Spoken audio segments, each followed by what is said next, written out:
Eu sou Karina Drummond, do CBH do Rio Sergipe, de Sergipe. E eu venho das Minas Gerais, sou Senise Rocha, lá do Comitê do Rio Doce. Estamos recebendo aqui a secretária do CBH, Coreaú, Isso. Isabela. Seja bem-vinda, Muito Isabela. obrigada. Boa tarde, É gente. professora? Isso, eu sou professora do IFCE, de Camusim. E Lá a aí? gente tem um curso de gestão ambiental e eu sou coordenadora também do curso. E o nosso maior interesse é conseguir integrar como sociedade civil os comitês de modo a entender as demandas, né? Tanto para a pesquisa, para a extensão, para o próprio ensino, para colaborar com o uso das águas de maneira mais sustentável, com essa proteção, com essa conservação. É, a sua cidade é no Ceará, Isso, Ceará. A cidade que eu moro é Camusim. Camucí. Isso. Fala um pouquinho dessa realidade, desse contexto onde está inserido o seu comitê. Excelente. Nós estamos numa região hidrográfica bem rica, né? O Coreaú, ele recebe vários riachos e rios e ele tem uma integração muito grande em relação às demandas de recarga, de abastecimento, né, da região. E temos um comitê muito comprometido em compreender a realidade, com várias instituições que realmente vestem a camisa para enxergar tanto as demandas dos diversos usos, né, regular da melhor maneira possível, né, essa alocação desse recurso, e que tem na COGER, que é a Companhia de Gestão de Recursos Hídricos da região, um apoio muito forte na perspectiva de poder cada vez mais mobilizar a comunidade para participar das discussões, né, para reconhecer. Inclusive, eu cheguei até o comitê através de uma nova metodologia que eles estão utilizando, né, uma metodologia mais participativa. E uma aluna minha, ela conseguiu se envolver na alocação da instituição do Conselho do Açude Gangorra, que é em Granja, e nessas discussões ela falou sobre a importância, né, no que a gente vinha discutindo em sala de aula, e eu Te fiquei tocou. super interessada, né?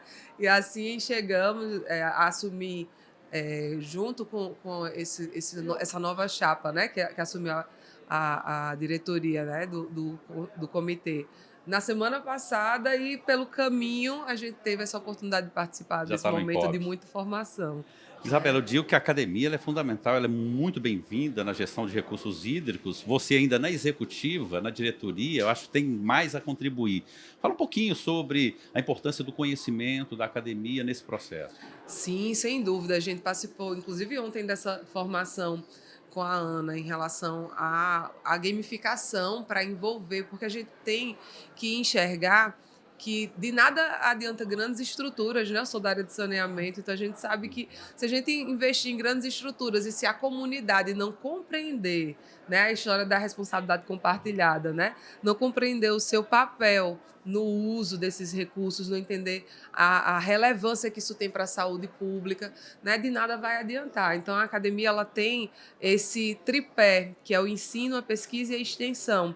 E todos eles corroboram para devolver à sociedade o que está sendo investido, né, em termos de profissionais da educação, pesquisadores, buscando nesse processo conseguir contribuir, colaborar com a melhoria da sustentabilidade dos nossos recursos naturais, né? Então, a gente enxerga muito essa necessidade de estar junto, porque não adianta simplesmente pesquisar por pesquisar, né? O caminho de chegar até o Comitê de Bacias foi muito pensando nisso, pensando em como trazer as nossas pesquisas para as necessidades da região, E a né? produção de conhecimento, ela ajuda a nortear as ações, né? Sim, sem dúvida, sem dúvida. Hoje, uma das grandes dificuldades que a gente enxerga na região são pesquisas, porque a interiorização do ensino superior, ela promove muito isso. A gente tem grandes núcleos mais, né, mais próximos dos centros urbanos das capitais, que tem muita pesquisa desenvolvida, e o interior dos estados, eles ficam um pouco aquém,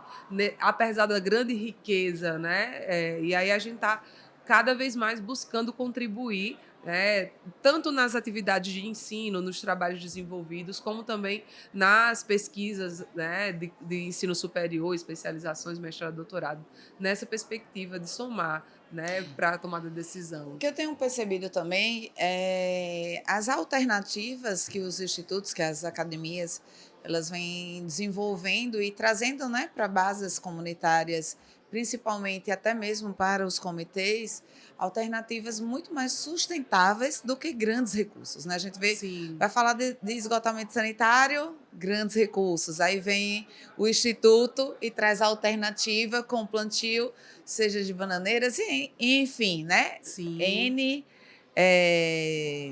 alternativas são dadas e que, para nós que fazemos parte de comitês, é muito importante nesse sentido. Eu acho que a academia ela contribui bastante e fico muito feliz em saber que foi uma aluna que trouxe, né? Porque normalmente são os professores que nos ensinam Inclusive, tanto. eu queria saber né? um pouco mais, porque os cearenses têm falado aqui desse trabalho de mobilização, de educação Isso. ambiental. Eu queria saber quais são os instrumentos utilizados, como é que é essa metodologia de abordagem da comunidade para envolver mais na temática de gestão de recursos hídricos, que acaba sendo uma referência nacional. Sem dúvida. Inclusive foi publicado, né, aqui nos artigos que estão expostos, falando sobre essa experiência participativa. Né? Basicamente, a utilização de metodologias pedagógicas que envolvem oficinas. É uma empresa específica contratada? Não, a própria COGE. A própria COGE hoje tem, né, a Camille, né, ela foi quem estava nessa oficina, né, coordenando, mas nós temos dentro da COGE um núcleo que está se formando em Sobral, né, em Sobral, na agência de Sobral, essa nova metodologia, e eu creio muito como academia, assim, para mim foi uma satisfação enorme, porque normalmente a gente vê a mobilização social com um espaço muito reduzido de fala, num ambiente em que a população não se sente à vontade de se colocar. Devido à linguagem, Sim, devido a... Sem dúvida. E aí, essa forma, as reuniões aconteceram lá nas margens mesmo do açude de Gangorra, né? Nas comunidades e associações. Então, é o ambiente onde a população que está na ponta, de fato, se sente à vontade de se colocar. E a metodologia, muito semelhante às que tem sido utilizada aqui, né? De forma que tem sido usada nas oficinas. Aquela metodologia, de fato, participativa, onde se percebe as dificuldades a partir da fala da comunidade, onde se elenca as prioridades em cima da fala da comunidade. Então, acho que isso, de fato, precisa ser difundido e ser valorizado, né, cada vez mais. Tem outras abordagens, uso racional da água? Sim, usa-se... como base a metodologia, mas as discussões são as mais diversas. Nesse processo, em específico, estava se renovando o conselho, né, do açude Gangorra. E aí, para a renovação e para envolver mais pessoas que não aquelas que sempre estão à frente, foi se utilizada essa metodologia para identificar os problemas, para se elencar prioridades, para se identificar quais os caminhos do planejamento do uso daquele recurso. Fazer um diagnóstico. Isso. Dentro do comitê do qual você participa, existe um GT específico ou uma comissão específica ou realmente é a composição do conselho? Tem uma câmara técnica de educação, de comunicação? Então, essa atitude veio da própria COGE, né? Porque hoje, por ter uma pessoa que veio do movimento social, ela quis somar com essas experiências prévias, né, uma alternativa para mobilizar a população. E isso fez toda a diferença dentro do processo. Isabela, o tempo é curto, Sim. Já foram-se 10 minutos desse bate-papo. Que maravilha. A gente gostaria de continuar aqui, né? Mas te agradecer. Muito obrigada. E a gente fica muito feliz em poder ouvir, né, uma temática tão importante e ver que uma aluna conseguiu trazer uma professora tão dentro da expertise, né, do comitê e que está contribuindo bastante. Que bom. Seja muito bem-vinda. Muito obrigada, parabéns.